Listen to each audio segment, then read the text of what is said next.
with the audience. Hi, everyone. So excited to be here, especially with my two good quality LinkedIn colleagues and co-host of this show, The Hour of Empower. Today's word of the day is inspire, and we'd love to hear your inspiring moments that if you prefer and be available to share, we'd very much appreciate it. And we'll acknowledge you and will also help us direct us in our ability to be most relevant today. So, with that said, I'm going to swing it right over to Dave, and Dave can share his catch up of anything and his initial thoughts of Inspire. Well, thanks, Don, and it's always good to see you and Charles as well. I'm going to start off a little bit backwards today, and I'm going to go back to last week.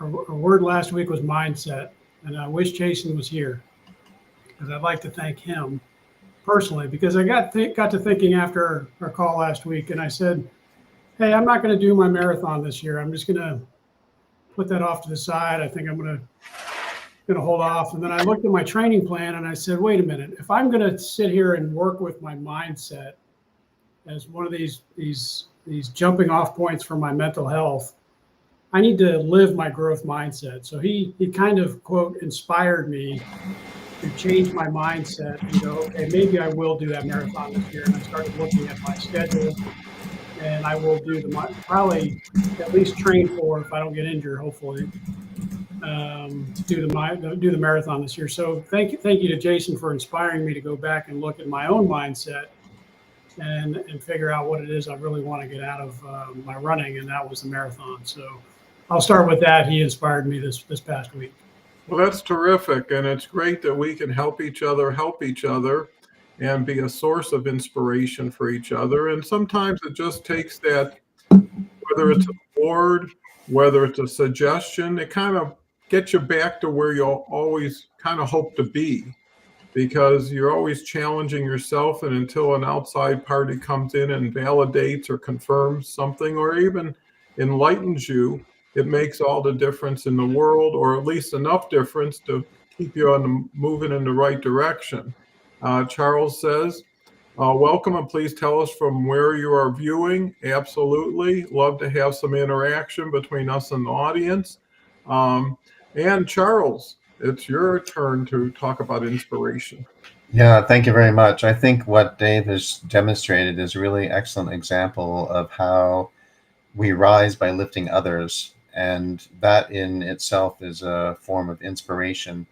Neuroscience has done a lot of research in this area about why we feel good when we are helping others, and why we feel good when we're inspired. And people will say that it's a dopamine rush and things like that, and I'm sure it is. But actually, the reason it's a dopamine rush is because the parasympathetic nervous system is getting tapped in the brain, or in the brain, which incidentally, not to get spiritual on us, but a lot of neuroscientists have said that if humans had a spiritual antenna, it would live in the parasympathetic nervous system. And we rise by lifting others, and when we lift other people up, there's an example. Dave gave a great example of how he's been inspired by Jason, and that's one of the ways that we get inspired and can be responsible for our own inspiration, and can inspire others. So I'm keen to know, Dave, more about your marathon. Which marathon are you running, and how many have you run before, and so on? Well, this will be hopefully my fourth Marine Corps marathon in DC. I've done the last 3 years running, so well, congratulations this year as well. That's fantastic. Congratulations. Thanks. Yeah, I've run marathons, but my body has said middle distance only. Well, I had gotten to the point where I thought half marathons were going to be my thing, and as soon as I said that, somebody challenged me, and I said, "Oh darn, I guess I got to do another." So I've already signed up for it. I can defer, but I think I might just want to get it done with. And 4 in a row sounds better than 3 out of the last 4 or 4 out of the last 5. So when's the date for that then? October 26th, 16 weeks. Fantastic. Perfect. But just so you know, Charles, I got into this with Don because marathon running for me is cathartic, and you talk about the parasympathetic nerve and the dopamine, and Yep. it's a mental health solution for me as movement, as part of my movement, mind, meditation, and meaning process that I've used to overcome post-traumatic stress issues. Well, and plus, well, while we're on it, Dave, why don't you share where you started, where you could hardly get down to the block, let alone Yeah. a marathon. Yeah, so during COVID, everybody was talking about how they were gaining 15, 20, 30 pounds. I, just as COVID was kicking off, had gotten on the scale and said, no, this weight will never do. I can't do this. I was very depressed. I was going through some deep therapy. And I got on a phone call just as that therapy was getting into deeper levels with one of my old bosses who had gone through a weight loss journey of his own and fitness program of his own. And I used COVID timeframe to lose 50 pounds. Well, when you lose that weight, your energy skyrockets. So you have to have something to do with that energy. And I said, you know what? I've always been a runner. I always enjoyed running at least. I'm going to try it again. And I just started running. And it started out with maybe 5-10 minutes, 20, 30 minutes, and just building up. And then finally, not even finally, just after about a month or two of this, I was talking to some old shipmates, and one of the guys looked at me and goes, well, I've run the Marine Corps Marathon 20, 25 times. I was like, no, I had no idea. Oh, and I'm also an ultra runner. I run 100 milers. You want to come running with me? The next thing I knew, I was running 10, 15 miles a day, a couple times a week. And it was, you could feel the energy mentally going along. Now, I will say, we talk about inspiration for the word of the day. The guy that I'm talking about, Joe, is an old retired Master Chief who inspired me by coercion because I thought about 2 weeks prior to that first marathon, I was not ready. My legs were heavy. My mind was not into it. And I said, Joe, I'm going to defer. And he said, the heck you are. I'm about to start the chemo diet 2 weeks after we do this marathon together, and you are going to do this. He kind of called me out, and he ran it with a big tumor on his neck. I've posted a picture of me and him at the finish line, and zoom in, you can see this tumor. And I said, look, if this guy can do this and go through cancer, and then he ran the marathon again within a year. The next year he ran that marathon. Within a year of chemotherapy and radiation, he finished the marathon again. And then he did a 100 miler last year. So we didn't run it the third year. But right now he's 65 years old. You want to talk about inspirational? He's in Maine, finishing up the first leg of his Appalachian Trail hike. He started in Virginia, is going to Maine. He'll come back to Virginia and then go south to Georgia. But 65 years old and he's still doing all these things. So it's quite an inspiration to me. Wow. Well, you're an inspiration to us, Dave. And, it shows that little things done right start to compound like any quality activity. And having a workout buddy always gets you moving in ways that if it was just you probably wouldn't be as inspired by it. And, a lot of times if you can get away from the performance numbers and get into the completion numbers, I think that makes a whole lot of difference. So just want to recognize Tanvir, who listened to Charles' advice before Charles' advice. Hi, Donald. I'm from Bangladesh. Welcome, Tanvir. If you have an inspiring moment you'd like to share with us, we'd love to hear it. Charles comes back with welcome, and please tell us from where you are viewing. And with that, Charles. Yeah, well, I have a somewhat similar running story, Dave, in terms of being inspired by others. I used to run a lot when I was in high school. In fact, I went to a high school where football was a really big thing, American football, in a Canadian school. And our team was one of the top teams probably in the province, the equivalent of like the state in the United States. And we had we had people that were transitioning from high school into college pro or college football that came up to our high school to play football because they knew that they could be successful, they'd get good training, and that would, it was all about positioning themselves to get picked and drafted and all that stuff into the universities. The point of all this was these guys were multiple times my size. I was a scrawny kid when I was in high school, and they were multiple times my size. So there was no way I was going on the football field. And my dad, who was a physician, said, and also played football when he was a kid, said, "You're not playing football," because he'd seen so many football injuries. So I suffered the legacy of the lonely long distance runner once I discovered that I was fast.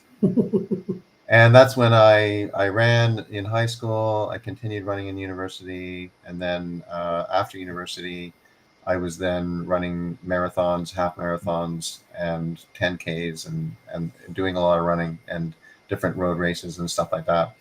And then when I got to Hong Kong, I continued to run mildly a little bit, but I really kind of fell away from running. And then my daughter started running again. And actually, the CEO of my former company was also an avid runner.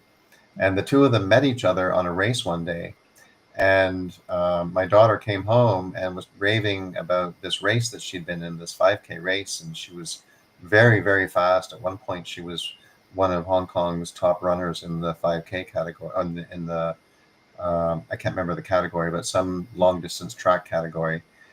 And then on the Monday morning, the CEO was saying, "Hey, Sela's running." So I got inspired to get back into running. That was probably about 10 years ago.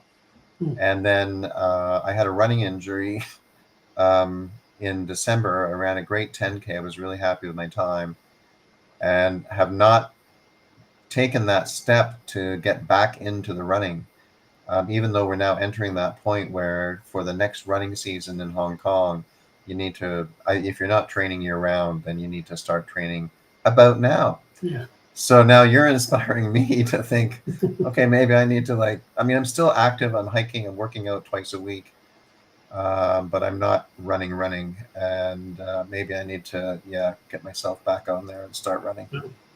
Does the So the inspiration, what inspires around. Well,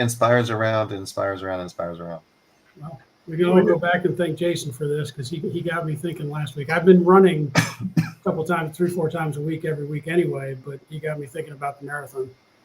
Yeah. Yeah. And, I think, once you continue to move forward, your momentum continues to be enhanced. And once you decide to take a break, to quit something, and you say to yourself, "I'll come back to it," that's a promise a lot of times that never gets kept, because the same reasons you left it are probably the same reasons you could stay away from it. And you can justify things, but I think, again, nothing's an absolute. And at what level can you participate and feel good about it, knowing you're not going to be that competitive, knowing that the results aren't going to be what they used to be, but something is better than nothing. And you never know what you don't know. And I think that's the beauty of inspiration. A lot of times, you're fortunate to be able to pinpoint it to Jason, but a lot of times you don't even know why you're getting inspired, right? It could be just a collective exercise. You could see people on TV winning, and it might inspire you to get back in the game. Either way, the game plays with or without your participation. And if you're not doing that, what are you doing? And how does that compare? If you upgrade, right? If you say, "I'm going to go from running to swimming," well, that's a quality upgrade because you got a fresh start and maybe something new, just like eating something new. After a while, you eat the same thing every day. It gets a little boring, right? By switching it up, changing it up, gives you a little bit of interest or excitement. And a lot of people get inspired by putting pictures on their refrigerator, right? Or putting sayings on their mirror, and sometimes that's just enough to get you back in the game, because I think gravity and I think life tends to pull you down and pull you away, especially when we're talking about inspiration. There's so much negative inspiration, if that's a word or a concept. that if you keep seeing negative things, you have no choice but to respond to it in some ways, which is giving up on yourself. And if, I look at life as a blessing and every day as a gift, how am I going to spend it? Right? If someone gave you money and said, this is the only day you can spend your money that I give you, where would you invest it? And if you have time and you have energy, where are you going to invest it? So anyways, a lot of things said. Charles comes back with, please tell us who has inspired you, and please tell us who has inspired you also. So that's I'm dropping the comments. It's streaming on my page and streaming on your page. So I'm putting the comment into both pages in case people are watching on either page. That's why it's a bit repetitious there. Well, it never hurts to repeat something important. Yeah, Leslie Flowers would definitely agree with you. Yeah, sure. So with that, Dave? Yeah, Don, I think your point there is very important, that inspiration can come from just about anywhere. But I think the point I'm getting at to where you're made is, how often do we get discouraged? Is the opposite of inspire. And I go back to the comment again I made last week. How many times does a baby hear no in the first year or 2 years of its life?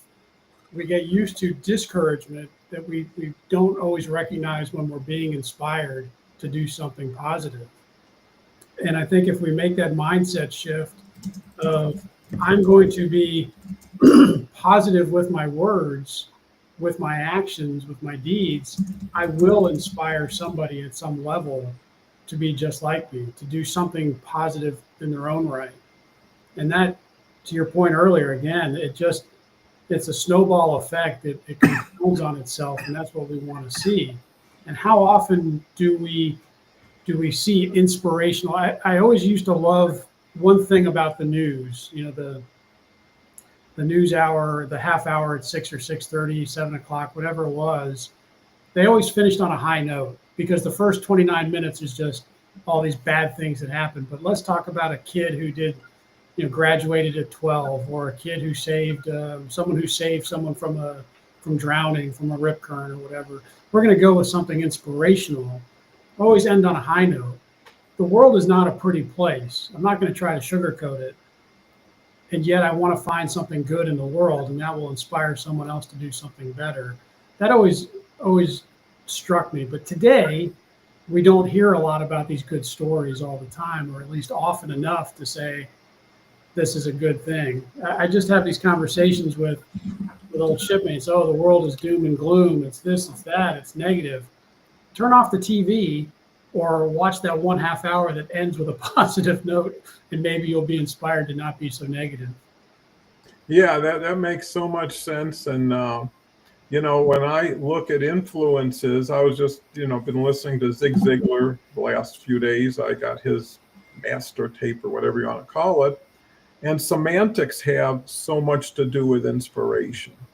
I mean, he was saying that most people have an alarm clock, and he calls his the opportunity clock, right? Usually an alarm is what happens in a fire, or something dramatic, or just how you label people. Terrible twos is a slogan people use to their kids, and he considers his granddaughter a tremendous two. And just by switching things around, and they both apply. But here's the message you're sending to someone else. And in turn, what you send is what you'll receive in return. So, just being thoughtful, careful. And to your point, Dave, there's enough good in the world that if that's all you focused on, you'd have plenty to look at. Yeah. Just like you go to grocery stores, plenty of different varieties of food. If you choose what you enjoy and what you like, the other stuff doesn't even seem to come into your consciousness. Charles? Yeah, I love one of the things that you're speaking to that I think Zig Ziglar is talking about is growth mindset. It's interesting that he's talking about that long before Carol Dweck did, because Carol Dweck is known for being a pioneer in the growth mindset area and has done a lot of research in that area. But basically what Zig Ziglar was talking about was growth mindset, and that is just transforming the mindset into something that's more inspiring. And so, and on the good news, on in terms of what you were saying, Dave, with the news, you're really so important nowadays to regulate your information intake. It's very, very easy to, uh, you know, wake up in the morning and turn on the news and think, okay, what's the world done now? And it's almost like you're anticipating what bad thing has happened now. And I remember during the pandemic, it was just so intense here in Hong Kong. And I mean, I know that it was like that for everybody. Everybody went through their own intensity. So Hong Kong just went on a little bit longer until the whole thing got cleaned up. But everybody went through a massive wave that they were dealing with. And I remember in the middle of that wave, there was so much doom and gloom in the news. One of our interns in my company had talked about watching the Good News Network, which was an app, and all they talked about was good news stories. So they would take those stories that the news network finishes with, Dave, and they would just be all about that. Nothing but good news stories and happy stories and inspiring stories.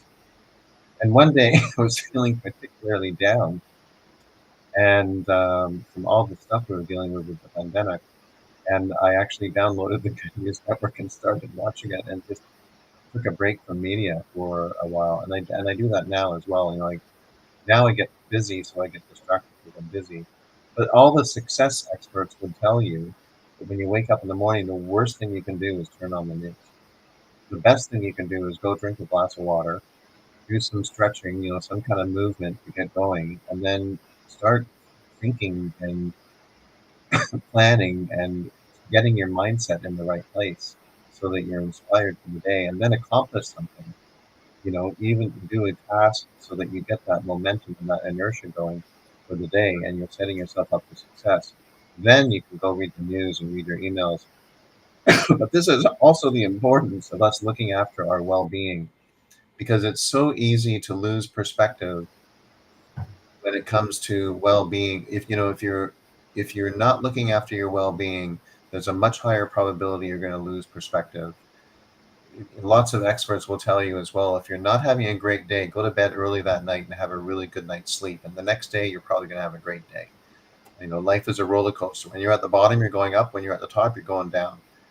And it's very important to look after our well-being. When we go away on holidays, or we go to the cottage or the cabin or the lake fishing, and we're enjoying our favorite beverage at the end of a dock with a pristine still lake, that's when you really get inspired. And there's no accident with that. It's because we're removing all the stress from our brain and giving ourselves a chance to get inspired and to restore our well-being and our health mentally. Yeah, that is so well put, and I can so appreciate that. We do have people who are listening to the show and responded. We've got Trudy A. Friend from St. Louis, Missouri. So happy to have you with us, Trudy. Because what's insightful is after the show, I look at the analytics, and there's 30, 40 people watching this. Yeah. And not that many people participate for whatever reason. But you are so important, and you're one of the major reasons, if not the reason, the audience for us being here. But we're also part of the audience, even though we're seen and heard. So thank you, Trudy. We've got another gentleman, H.M. Abdillah. Hi, all the way from Brunei. Welcome. It's nice to see inspiration can travel around the world. And I think to what Charles and David said, a lot of times you just got to change your own channel, right? You got to, when I wake up, I have a routine that's important because it raises my level of awareness and appreciation and really purpose. So there's things I read, things I listen to every morning. I do my 2 miles within 15 minutes of waking up, and that actually makes me wake up. And it's always in a beautiful park. And you see the birds, and you see the world. You don't just hear the facts, you don't hear the results. And usually it's not that honest, maybe more than usually. In the past, if you got news that you trusted, that was balanced, well, it felt like you're getting informed. Now it looks like you're the nail and someone else is the hammer. And if you keep watching it, it'll repeat. The news doesn't change that much. It's the commentary, it's the perspective. And who cares? Why are you trading what you believe in for what someone else wants you to believe in, which maybe they don't even believe in? And I think that's really the key is finding something. And I think Charles is absolutely right. When I go on vacation, which isn't very often, but a vacation doesn't mean getting on a plane, going halfway around the world. It could be just going to another area of the city you haven't visited, or going somewhere new, because something new kind of changes what you're thinking and how you're thinking, I believe, because you have to adapt to it. When you do the same thing, the same way, the same place, you get tunnel vision after a while and you don't even see anymore. And Abdullah says, well said, Charles. Well, great. See, we're getting Thank you. to go beyond their city. Tell us who's inspired you, Abdullah. Tell us who's inspired you. Yeah. I'd love to hear it. So with that, I forgot where I left off. Dave? Take it. Yep. I mean, I think it's a great conversation. But as we were talking, one thing to consider is you can be inspired by multiple things at multiple times and multiple. It doesn't have to be a single event like we're talking about. Charles, you're inspired to run. Simultaneously, this afternoon, you could be inspired to write a book. It doesn't mean that you have to be inspired just by one person or one thing, and that's all you get inspired by, and that's the only thing you execute. You can have multiple inspirations that take you in multiple directions simultaneously. And I think that's the beauty of engagement, if nothing else. I think that, to our points earlier with the news, it is also social media. We've gotten so wrapped into, I've got to be focused on these screens. But if I remove myself from the screen and I engage with people, okay, even if it is on a screen, but I'm engaging instead of just typing or scrolling through social media, even LinkedIn, I'm talking Facebook in particular, but LinkedIn is included in there. If we're engaging with people, interacting, reacting to their reactions to us and our words, and we're reacting to their words, that has the impetus to inspire us to do things, to think about something differently, to do something differently is what we've been talking about. But thinking differently is another aspect that we can be inspired to do something. Absolutely. And I think that's so valuable and important. Charles? Yeah, we had actually a situation like that today, Dave. I think you guys know that I've started up a regular we've done 2 weeks now, live session called Horizon X Network. Here, it's in the middle of the day in Hong Kong, which captures Europe in the morning and most of Asia's time zone, and then it captures the Pacific time zone in the United States. Unfortunately, it's a bit of a bear for anybody on the Eastern Seaboard time zone. But today we had a conversation about executive coaching in China, and we had an executive coach guest join us, who's quite an accomplished executive coach. She's really quite a dynamo.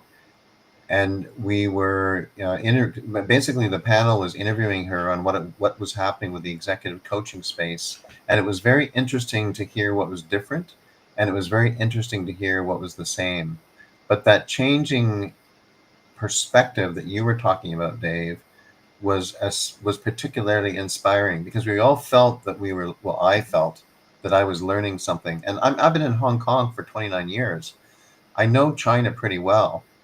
I've trained in China, I've coached in China, but it's not the same as her having been born and raised in China, educated overseas, and then returning to China. So she's got this unique perspective, and it was fascinating to hear what she had to say about executive coaching.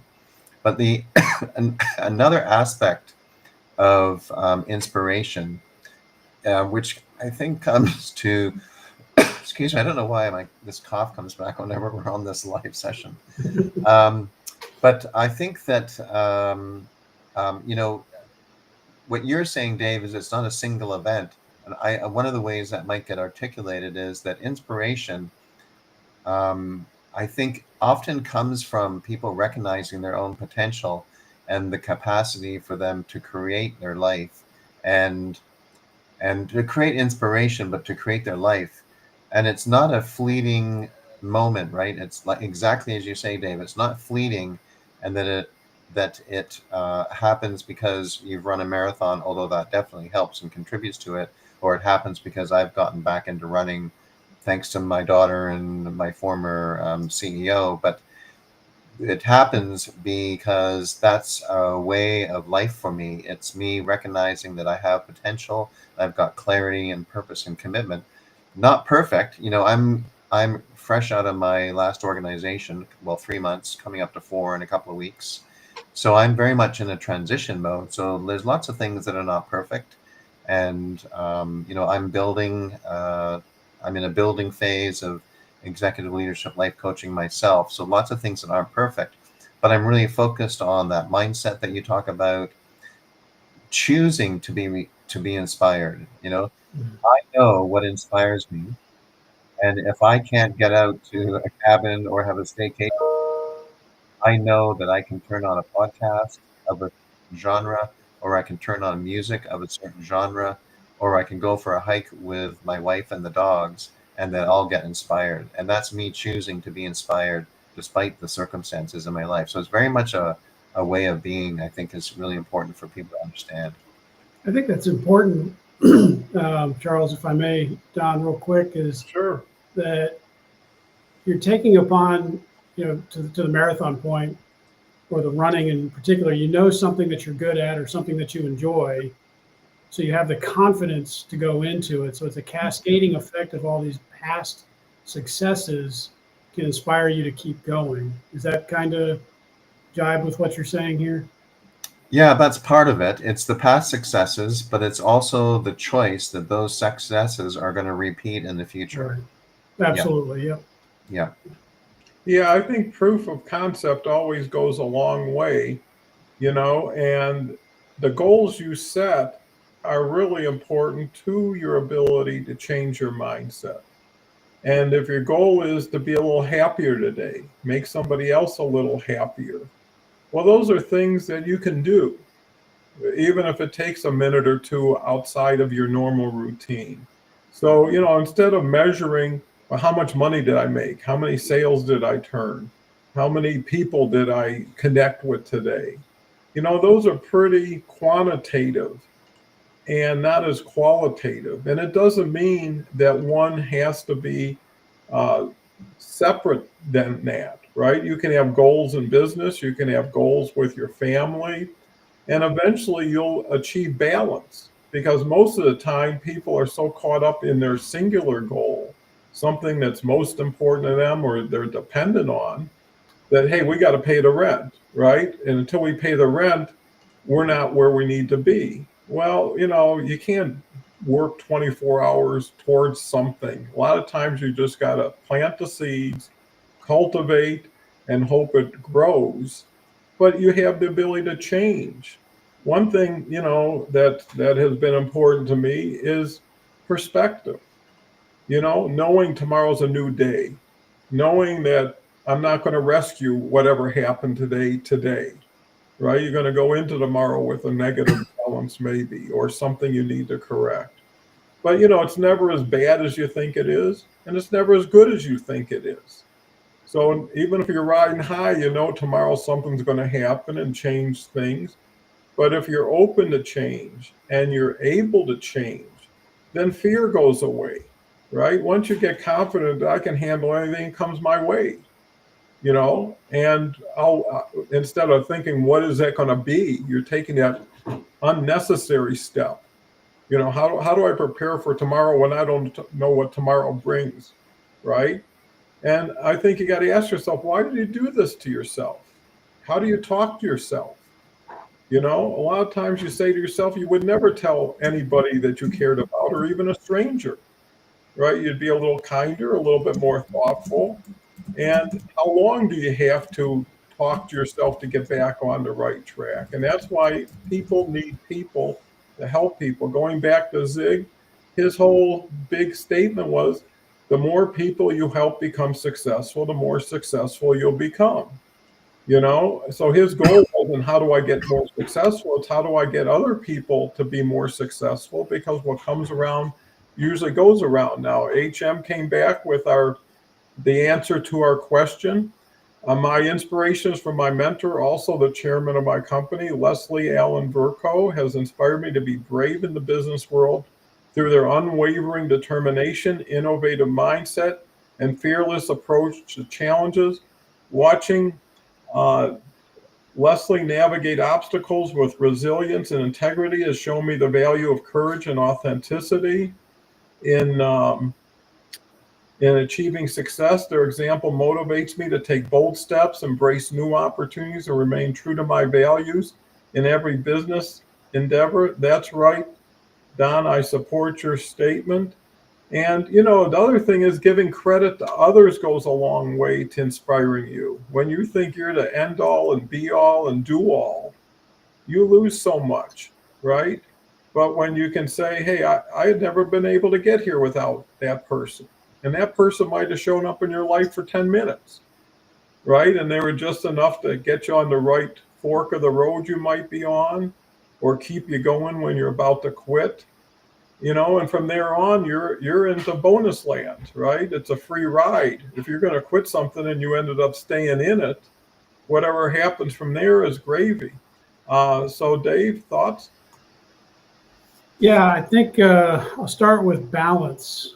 Your word you threw out there was balance, and I think we've lost that in so many people's lives that they're so focused on their jobs, or they're so focused on themselves, or they're so focused on somebody else that they don't.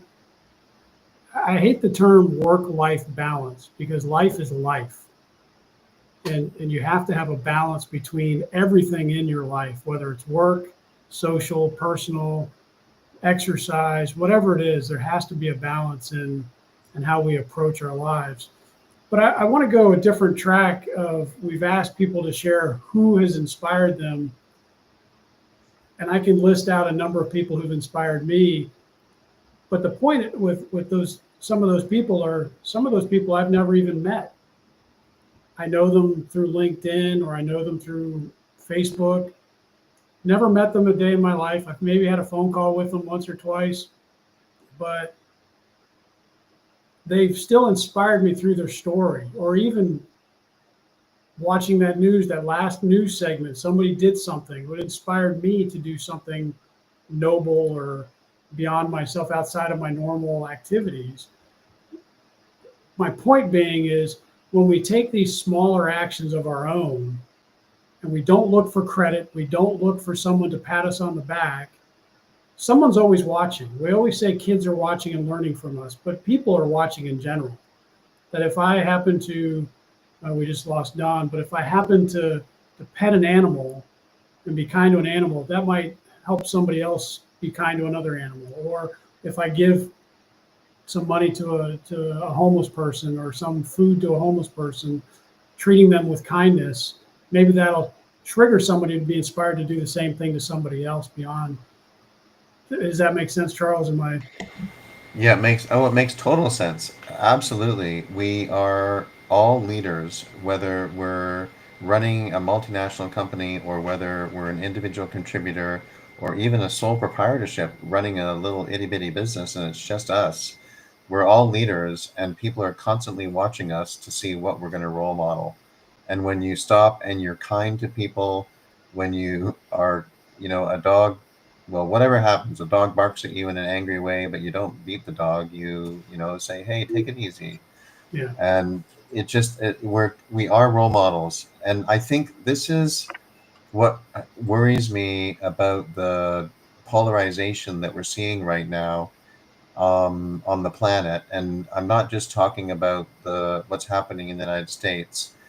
everywhere around the planet, we're seeing a very strong resurgence of individualism. In fact, if you really study the emergence of individualism and societies over the last 500 years, this has actually been developing for a long, long time. But the problem with individualism is you get polarization, and then it leads to entitlement or enablement or selfishness.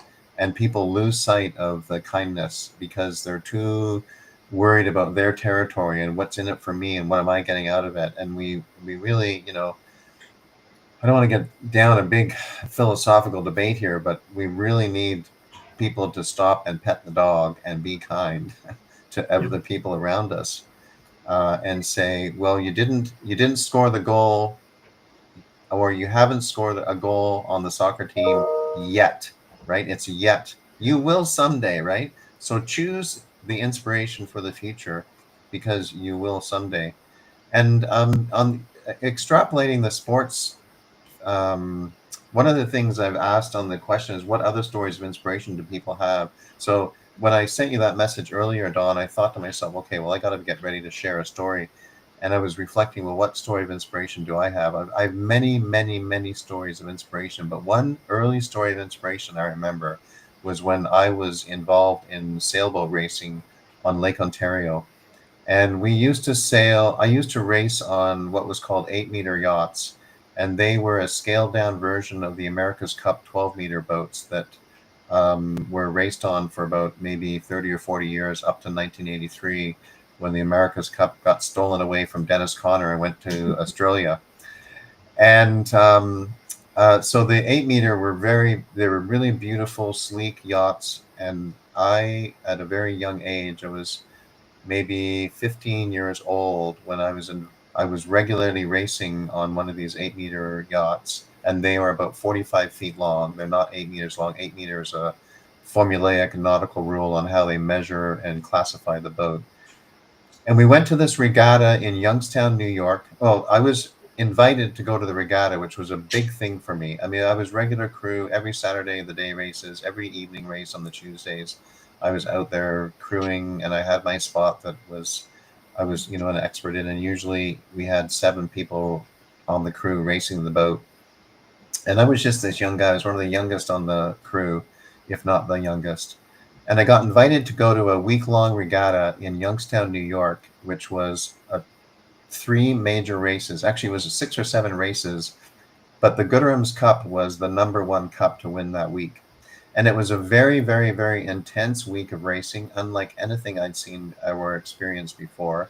And meanwhile, I'd been through 6 years of sailing school, and I was running my own little small business at that point. So I was accustomed to intense sailing experiences. But this was really at a whole new level, and we were competing against boats I'd never heard of or seen before. So it was a very intense week. Sometimes it was a little bit emotive, but at the end of the day, everybody was all saying, "Are you okay? Are you okay? Sorry, I didn't mean to get upset there." And we got down to the final race of the week, and we won that race. And it meant we won the cup, the Gooderham Cup, for the whole week.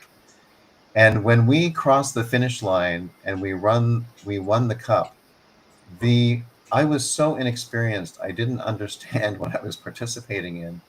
But everybody started to cheer. The spectator boats started to cheer. The crew just went crazy. It was like nothing mattered other than in that moment, people were so happy that we were a team. And it was such an inspiring moment because I really felt, wow, I am really part of something here. And as much as I worked really hard to make this boat go fast for the last 5 days or however long it was, I didn't appreciate how much we had worked as a team together and accomplished something until they all exploded into cheers, and some of them were crying. And it was like we'd won a gold medal at the Olympics. They were so excited and inspired. And what it did for me is it taught me the power of making sure that people are part of something, whether they're part of a team, whether it's in an HR department, or whether it's in a company, or it's part of a family or a friendship group or your church group or a running group. It spoke to me about the power of belonging and community. And that was a very, very inspiring and defining moment for me. Yeah, and I think that's so poignant. And something people can relate to, because I believe everybody's had that type of experience in different ways, right? It could be just your family gives you a round of applause after you had a great Little League game. And usually it's the reward, which is going out for ice cream or getting a treat. And there's something in addition to that that motivates people, because, as you measure, you're measuring against something, right? A small income here in the States is a big income in a lot of other countries. Same amount of money, but it's all relative. Why does someone who have $4 billion want to get $8 billion when they're not even using the four? And at a certain point, you wonder how much is getting back to where it came from, right? Whatever supported you needs support. It's not like, thank you so much, I'll see you somewhere in the future. And, it's also, I give you a personal example. My granddaughter is 14, decided to take up tennis this year. Well, she's not that athletic, and tennis is new. And, she has her little tournaments or little campaigns that she does, and she's not very good. But you know what? She gets dressed up, she goes out there, and what's even more impressive is all of her teammates continue to support her, right? Anybody could say, well, just missed the last shot, just lost the last point. Well, that continues to move you away from the game. If someone says you're just a great person to have around here and we enjoy your company, well, now it becomes more than a sport. It becomes relationships. And you learn from others, because you say, well, maybe when I get on top, I'll help the person who isn't performing as well and inspire them to stick with it. Because anything over time, I believe, one can improve on, whether it's just the knowledge of what you're doing, whether it's the application, well, that's even better. And in life, you got to ask yourself, do you really know where someone's at when you're with them? And if you don't, why don't you just give them a little more credit? Why don't you just find something good in whatever they're doing and being sincere about it? Or also say, remember when we were talking like this 3 years ago and you were saying this and how well it turned out? A lot of people give up on themselves before they have to. Why? Maybe it's easier. So, I think those are things you take into consideration. At the end of the day, everybody is somebody. Everybody has feelings. Everybody has some level of ambition. Whether they're ambitious or not is yet to be determined. So I think it's all relative and conditional. And, people who at 14 aren't playing as well wish at 60 or 70 they could go back and play like they were at 14. So you don't know what you don't know until reflection takes over. I forget where I'm at again, probably Dave.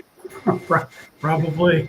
Charles, that's a great story. And it reminds me that inspiration doesn't have to be instantaneous. Inspiration can be realized over time. I don't have to watch an event or listen to a speech and go, I'm inspired automatically. I can take some time to dwell on it and go, well, that really impacted me. Oh, wow, I'm inspired. I'm going to use that as my motivation to do something differently. It doesn't have to be in the moment that I realize I'm inspired to do something. And, Don, to your point with your granddaughter, as you were talking, it reminded me of the only reason to ever look down on someone is to help lift them up. So thankfully you have people, her peers who are better than she is or have been doing this longer, who are willing to lift her up. And that's just inspiring. And the point being that, again, I go back to our comments earlier where get away from the screens, get away from laying on the couch or sitting in bed or whatever it is, or sitting on the couch and laying in bed, whatever you want to do, get out and engage with people. Even if it's sitting in a coffee shop, watching people or just waving at somebody or smiling at somebody, that can have an impact on somebody longer term that you don't even know about. I think I've mentioned this, within the last year and a half, that the Patch Adams with Robin Williams, where he just drops down from a tree and smiles at somebody just to get their reaction. But it wasn't the instantaneous, oh, look, they smiled. It was them looking back and smiling as they walked away. And it had an impact on them beyond the instantaneous. If we do these things and have interactions, they can have a long-term effects, and that's the best part of it. And the last thing I'll say was the first thing I thought about when I saw the word inspire was inspiration. Inspiration has two meanings. I can inspire somebody to do somebody through my actions, through my words, through my deeds. But inspire is also breath. It's life. It's giving somebody some reason to do something, to live. You know, we inspire and we expire. We breathe in, we breathe out. That's life, and I don't want to say death necessarily, but it's what we say when we die is they expired. But if I can inspire somebody, if I can give them life, give them a reason for going on, why wouldn't I? Yeah, and I think that's so valid and important. Not having immediate gratification, not knowing that someone will be there exactly when I need them to help me from falling off my horse, but knowing someone's there for quite a long time with you. And I think, that gives you confidence and support. And sometimes you actually do things for other people that you wouldn't do for yourself. Right? Charles. Yeah, I think I love what you've said, Dave, in terms of the ripple effect. And we have, there's lots of videos floating around social media right now about the ripple effect and the power of that smile. One of them I posted on my LinkedIn feed about a week or two ago. I won't get into it now because it's a little bit dark, but it just speaks to the power of smiling to people and the power of that kind gesture. There was another quick story. I can share it very, very briefly here that was a defining moment for me in leadership and inspiration. And it was when I was running my small business and in Toronto, and what we used to do was clean, repair, and renovate boats, and we were a mobile service. So we were able to we were able to do stuff in very creative ways without a lot of overhead. And in the early days, we were just cleaning and painting boats. But when we started, after a few years, we started getting some expertise. We started being able to do scuba diving and stuff like that. And one of the things that we used to do, going back to the racing yachts, is we used to spray paint the bottom of racing yachts with a very special high-tech racing paint that was super, super smooth, and it had anti-fouling capabilities, which meant that seaweed and agile, growth could not grow on the bottom of the boat. And it was being able to spray paint this stuff on was really, really a expertise. And I used to be the only person that did the spray painting. And everybody knew that on the day we had a spray paint, they had to prepare the boat. And we built a tent around the bottom of the boat, and we prepped the boat. And then I would come in and I would inspect the preparation, and then I would do the spray painting. And there was one day when it was especially busy, and I can't remember what provoked the insight, but I remember asking myself, why am I doing this? And I didn't ask it like, why am I doing this like somebody else should be doing this? I asked it from a perspective of why am I not empowering my team to do this? So we were preparing the boat to spray paint the bottom of it. And I turned around to one of my, the top guy that was helping me prep the boat. And I said, okay, you got to suit up. And he said, suit up? Why am I suiting up? I'm mixing the paint. So I kind of strung him along for 1 or 2 minutes. I said, well, you haven't suited up yet. Come on, you got to suit up, put on the garb, because we used all the safety equipment and stuff like that to protect ourselves. And he really didn't understand. He didn't get it. And I said, no, James, you're spray painting today. I'm not spray painting. You're spray painting. And he was totally blown away. And he said, I don't think I can do this. And I said, I know you can do this. You've watched me do it 100 times in the last 2 summers. You can do this. So he started to suit up, and then another guy came running over and he said, we've got this technical problem on the boat, on another boat that we're working on. And I said, what's the problem? So he described the problem to me, and I said, what's the solution? And he described what he thought was the solution. Now, normally I would go over and I would inspect the situation, and I would agree or not agree with the solution. But we'd been here before. I knew that we'd solved these issues before, and these guys had fixed these things before under my supervision. So I looked at him and I said, that sounds like a good solution. Go do it. And he said, but don't you want to come check it out? And I said, no, I trust you. You go make it happen. And yeah, if you're worried, I'll come check it out later. But right now, I trust you to make it happen. And then he said, why is James suiting up? I said, because he's spray painting the boat. and they were looking at me like, what are you smoking?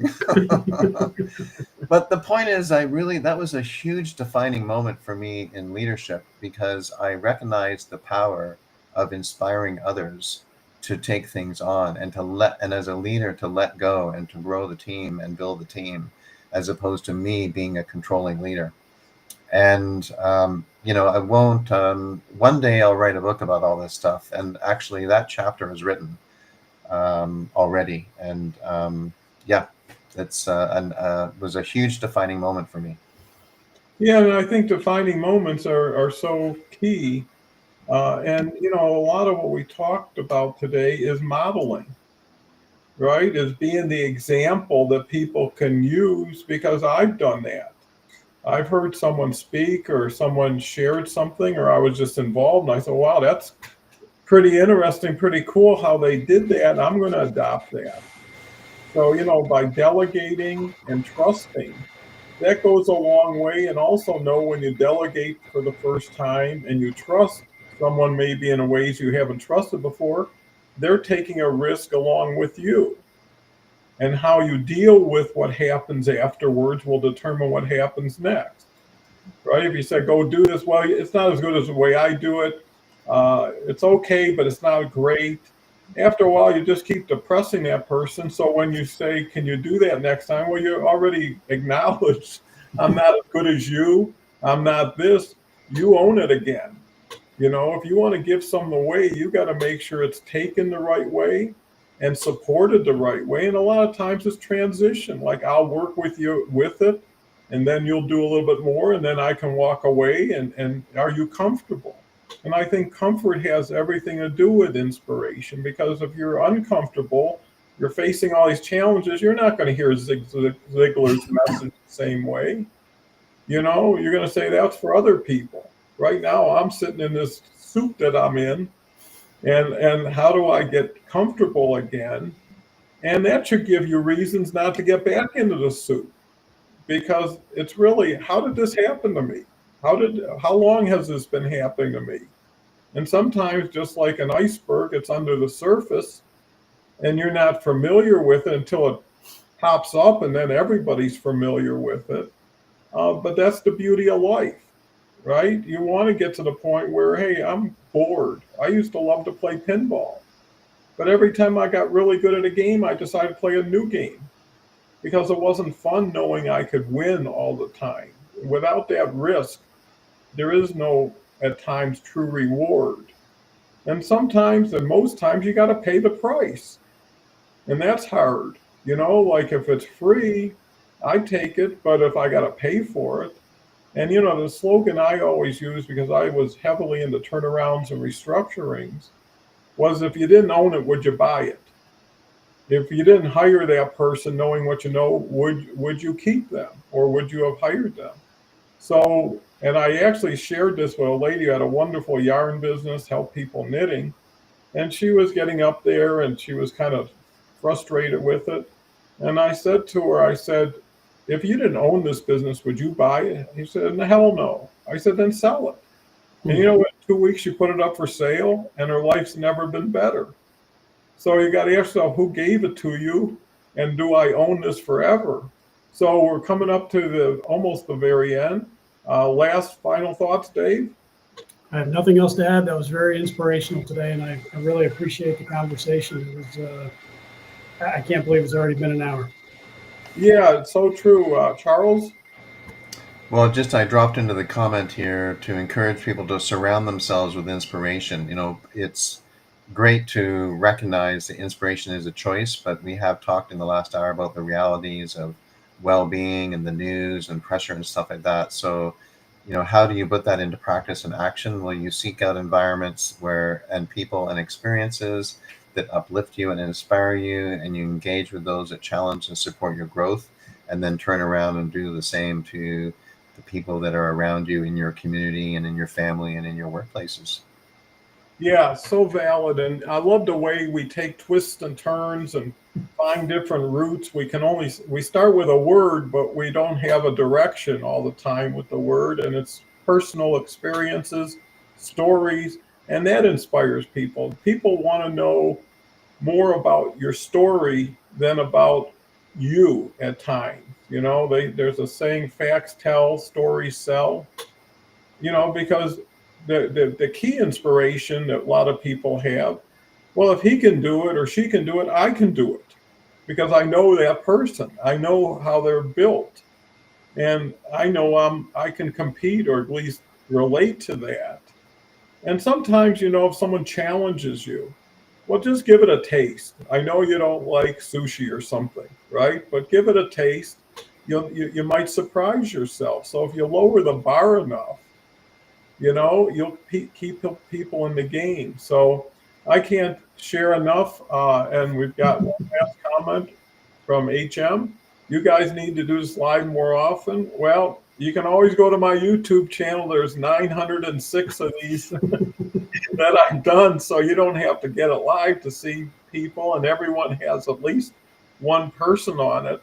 And time is your friend if you use it wisely. And I think Dave made a great point in that it's not the immediacy, it's the ongoing support that's important. Someone who says, no matter what, I'm behind you. You don't have to worry. I'll never desert you. You did enough in reserve. HM says, amazing. Well, thank you. And that justifies the whole show and all our effort to get an amazing response from somebody who happened to come in from Brunei, which we would have never anticipated. And finally, you never know where your inspiration is going to come from next. So keep your ears open, your eyes open, and be open to what's being said and heard around you, and change the channel when it's starting to have the opposite effect. So with that, I want to thank everybody for being here. Charles, Dave, audience, especially HM, who distinguished himself with personal stories and wonderful encouragement back to us.